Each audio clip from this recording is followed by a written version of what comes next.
This public hearing, conducted by the Committee on Appropriations and Adjudication, will come to order.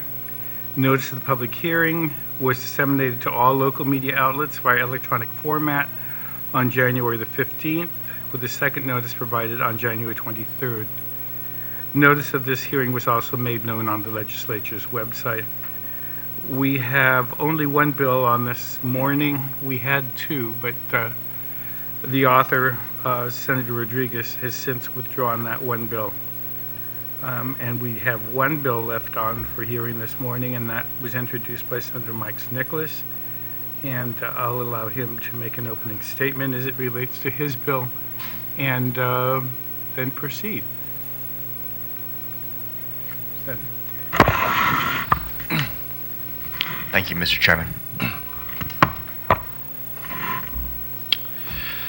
Bill 228-33 is an act to authorize revenue in excess of adopted revenues for fiscal year 2016 to be used to expedite the payments of tax refunds and accounts payables that are more than 30 days past due, and to restrict the appropriations of such revenues. Basically, Mr. Chairman, what this bill seeks to do is, as we go through the fiscal year, if the reports come in showing that we're tracking to have more revenue than what we originally anticipated and budgeted for, this bill basically says that none of that revenue can get appropriated for any other purpose other than to pay tax refunds, or to pay past due vendor payments, or to pay anything that is an emergency as declared by Imagalayan Guahan. If the tax refunds and vendor payments are all current and within 30 days of a billing cycle, then we can go ahead and appropriate for other purposes. But the reason why this bill is being introduced is because with the current vendor situation that our government is facing, and with the tax refund season upon us, and a history in our government of us having to have our refunds wait many months. Even though there's been much of improvement over the years, we're still waiting many months more than what's standard for a U.S. jurisdiction.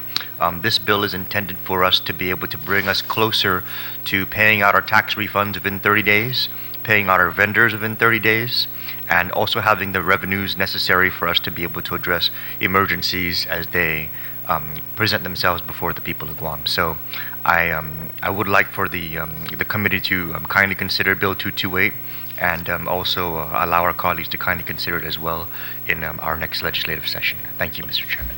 Thank you very much, Senator Nicolas. I also want to acknowledge the presence of the Minority Leader, Senator Tony Ada. Unfortunately, the only ones that came to the hearing this morning are the three of us. And though invitations and a discussion this morning on the radio by Senator Nicolas has failed to entice anyone to come and testify, no one is here to testify at the appointed time, and so